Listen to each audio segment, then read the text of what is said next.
Mis amados hermanos, Dios les bendiga grandemente, es un gusto saludarles y estamos continuando con los estudios bíblicos sobre Romanos. Seguimos en el capítulo 1 y en esta ocasión pues vamos a abarcar sobre la porción del capítulo 1, versos 18 al 32, y es la que lleva por título la culpabilidad del hombre. Esta es una parte fundamental, pero antes de ir al texto bíblico y comenzar, pues vamos a orar. Bendito Dios y Padre Celestial, te damos gracias en esta hora. Te rogamos, Señor, nos guíes. Que este tiempo sea para glorificarte, para bendecirte, que sea para alabanza de tu nombre, Señor. Ayúdanos a que seamos edificados, a que seamos bendecidos con tu palabra en esta hora, Señor. Lo ponemos en tus manos, en el nombre santo de Cristo Jesús. Amén. Pues bien, vamos a leer primero la porción bíblica para entrar en contexto. Vamos a leer del verso 18 al 23 y dice de la siguiente forma: porque la ira de Dios se revela desde el cielo contra toda impiedad e injusticia de los hombres, que detienen con injusticia la verdad, porque lo que de Dios se conoce les es manifiesto, pues Dios se lo manifestó, porque las cosas invisibles de Él, su eterno poder y deidad, se hacen claramente visibles desde la creación del mundo, siendo entendidas por medio de las cosas hechas, de modo que no tienen excusa. Pues habiendo conocido a Dios, no le glorificaron como a Dios, ni le dieron gracias, sino que se envanecieron en sus razonamientos, y su necio corazón fue entenebrecido. Profesando ser sabios, se hicieron necios, y cambiaron la gloria del Dios incorruptible en semejanza de imagen de hombre corruptible, de aves, de cuadrúpedos y de reptiles. Antes de presentar su mensaje sobre la justicia mediante la fe, Pablo mostró la necesidad de la justicia, pues la raza humana está condenada, desvalida y sin esperanza, lejos de Dios. Vemos que en la primera parte de esta porción dice que porque la ira de Dios se revela desde el cielo contra toda impiedad e injusticia de los hombres que detienen con injusticia la verdad.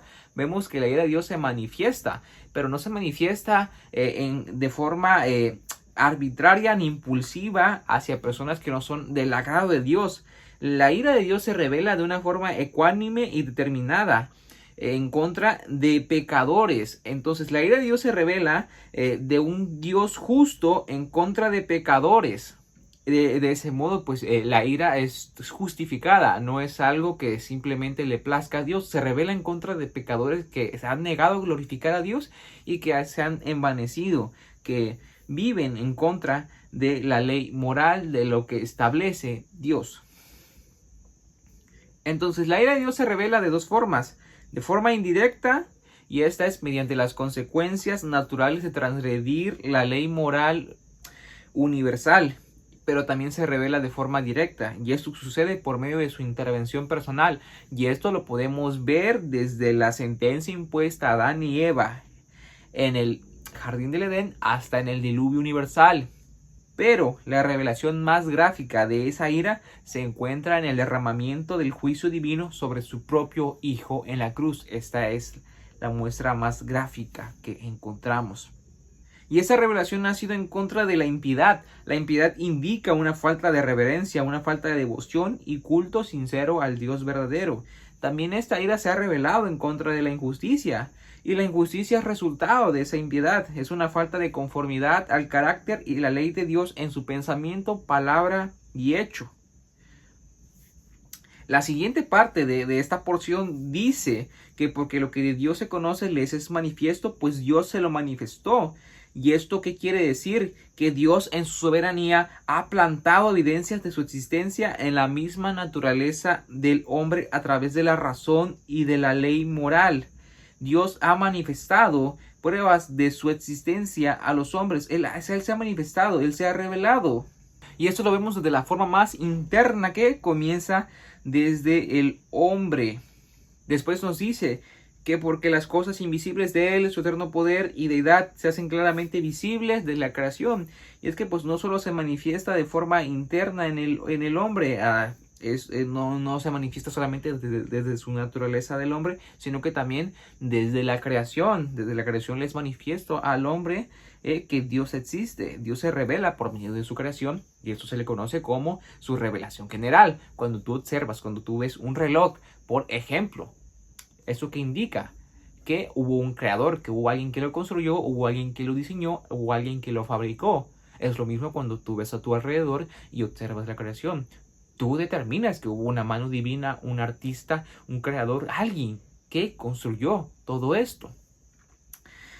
De ese modo Dios se revela por medio de su creación y Él hace claramente visible a los hombres su poder, su magnificencia, su gloria. Él se revela por medio de su creación. Por medio de su creación podemos comprender, podemos ver la existencia de un ser divino todopoderoso.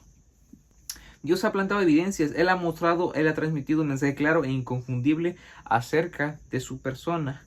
Entonces, por lógica, cuando vemos la creación, por lógica determinamos que el que hizo todo esto, el que lo sustenta, pues es un ser de poder formidable. Y a causa de esto, que Dios se revela por medio de su creación, pues Dios es responsable a todos los hombres al no querer reconocer lo que Él mismo les ha mostrado en su creación. Somos responsables al negarnos a reconocer esa revelación de Dios por medio de su creación. Incluso aquellos que nunca han tenido la oportunidad de escuchar el Evangelio han recibido un testimonio claro sobre la existencia y sobre el carácter de Dios. Pero la mayoría han decidido suprimir esa revelación. Y si una persona respondiese a esa revelación, aún así fuese la revelación general, pues Dios va a suministrar los medios necesarios para que esa persona escuche el Evangelio y crea. De ese modo, pues el hombre está responsabilizado al haber negado esa verdad inconfundible de que Dios se manifiesta por medio de su creación. Así que el hombre es consciente de que hay un ser divino todopoderoso detrás de este mundo.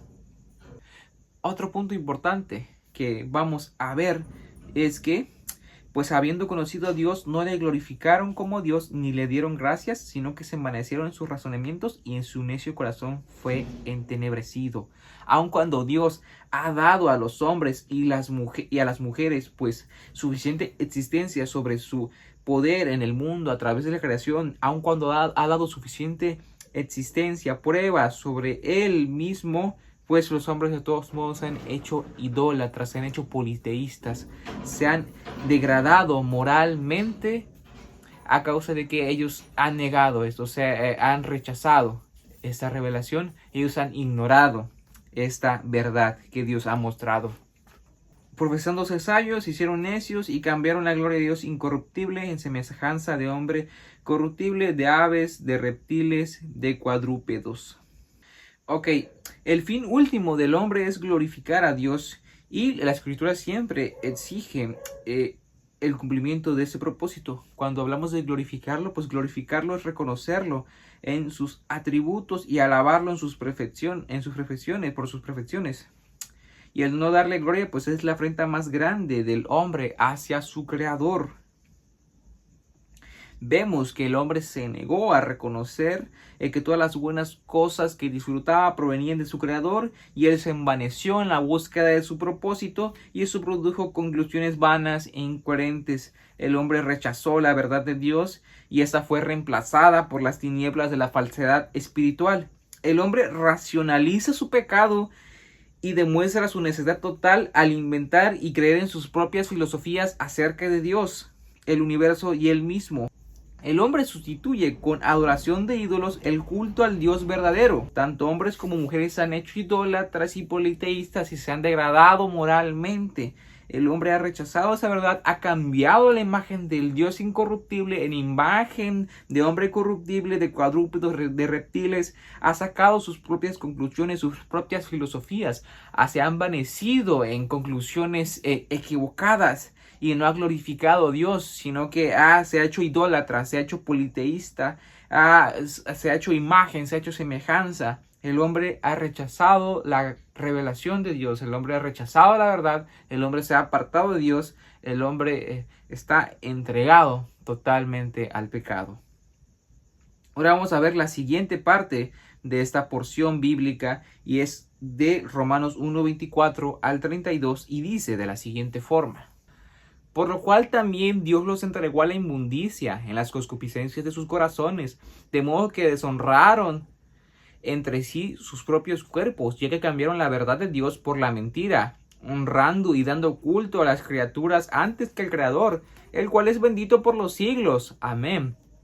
Por eso Dios los entregó a pasiones vergonzosas, pues aún sus mujeres cambiaron el uso natural por el que es contra la naturaleza, y de igual modo también los hombres, dejando el uso natural de la mujer, se encendieron en su lascivia unos con otros, cometiendo hechos vergonzosos, hombres con hombres, y recibiendo en sí mismo la retribución debida a su extravío.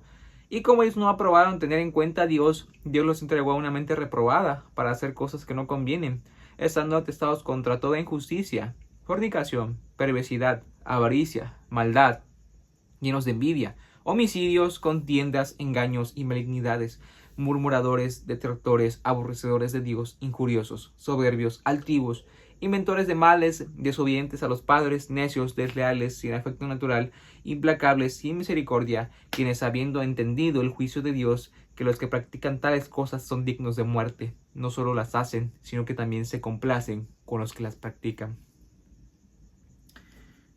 Otra parte muy fuerte es la que nos introduce Pablo en una larga lista sobre las faltas del hombre. Véase en el verso 24 que Dios los entregó a la inmundicia. Cuando se refiere a este término Dios los entregó, es una expresión judicial en griego que se emplea pues para aludir la entrega de un prisionero para la imposición de su sentencia. A los hombres que se dedican a abandonar a Dios, pues Él los ha abandonado a ellos. Ellos fueron entregados a la inmundicia. Eso es un término general que se aplica pues para la materia putrefacta, como el contenido de un sepulcro. Y aquí se refiere a la inmoralidad sexual, la cual comienza en el corazón y pasa a hechos vergonzosos con el cuerpo.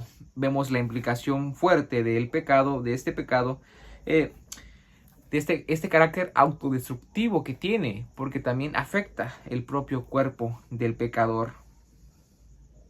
Ellos pues entregaron a sus concupiscencias, ellos se han deshonrado a sus propios cuerpos, se han autodestruido, ellos cambiaron la verdad de Dios por la mentira y honraron y dieron culto a criaturas antes que al Creador. Vemos la idolatría del hombre, ha rechazado la verdad y se ha ido en pos de imágenes falsas creadas por el hombre mismo. Ha rechazado el culto al Dios verdadero por culto a dioses falsos, ha entregado a la inmundicia y a la perversidad. Y por eso Dios los entregó a sus pasiones vergonzosas. Cuando aquí pasiones vergonzosas, pues se refiere a actos de carácter inmorales en lo sexual. Se refiere a la inmoralidad sexual. Por su parte, cuando Pablo menciona primero a las mujeres es para mostrar el alcance de la impudicia bajo la ira del abandono. Porque en la mayoría de las culturas, las mujeres son las últimas en verse afectadas por el colapso moral. De ese modo, cuando Pablo se refiere a las mujeres, hace ver que el colapso en la sociedad ha sido total. Por otro lado, vemos también que pues han recibido la retribución de sus faltas y pues han recibido pues la consecuencia de sus actos. Y aquí entra en efecto pleno la ley de la siembra y la siega, véase Gálatas 6, 7, 8. Y Pablo describe así el carácter autodestructivo de este pecado. Dios los entregó una mente reprobada. Y esto quiere decir que él ha puesto a prueba la mente del hombre y ha determinado que carece de valor y de utilidad. Aquí Pablo refiere más adelante una larga lista que ya mencionamos sobre pues el tipo de conductas que no son apropiadas.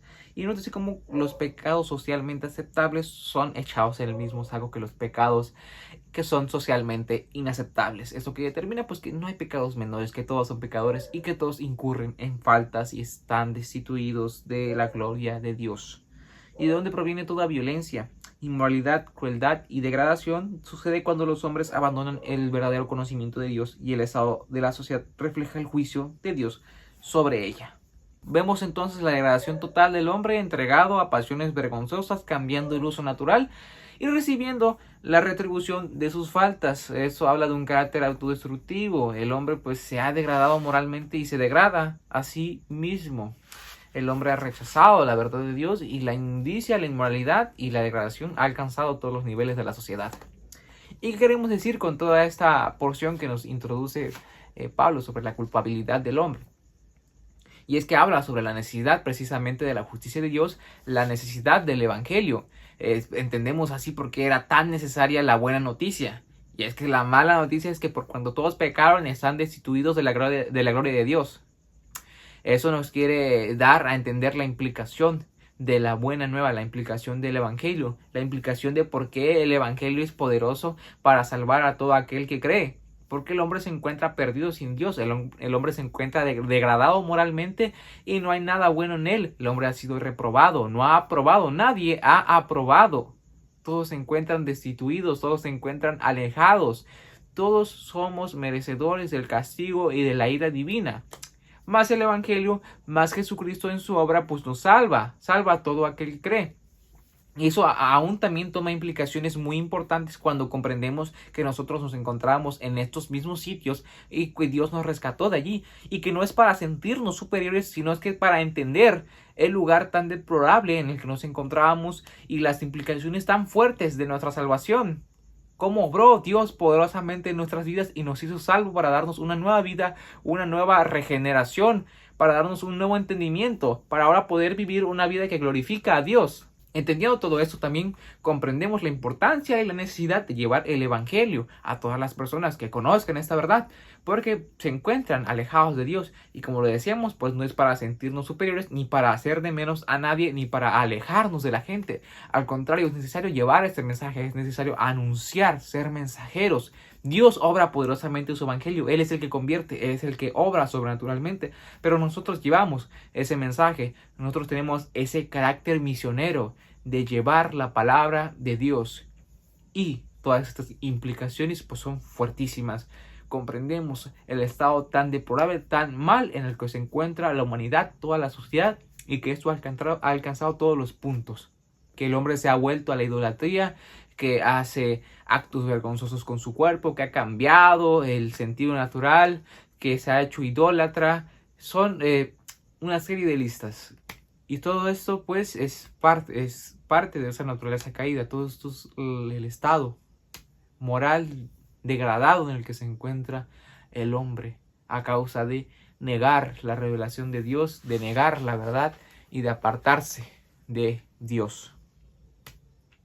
Es sin duda alguna fuerte comprender todo esto. Es sin duda alguna también triste ver cómo nos encontrábamos, pero también cómo se encuentran aquellas personas que nos rodean, aquellos que no han recibido el mensaje del evangelio. Y lo repito nuevamente, tampoco no es como para hacer a la gente de bichos raros y hacer a la gente menos y tú sentirte superior. Al contrario, eso genera en ti una sensación aún más de llevar el mensaje del evangelio, de tú ser testigo. Esto se hace sentir aún así más comprometido, porque entiendes que todos aquellos que no tienen el mensaje, aquellos que no han recibido a Dios, que no han recibido a Jesús mediante la fe, pues se encuentran bajo el dominio de Satanás, bajo el dominio de este mundo, de sus deseos, de su carne, de sus propias pasiones, y van tras la corriente de este mundo. Entonces tú entiendes la implicación fuerte, la responsabilidad grande que hay en el creyente.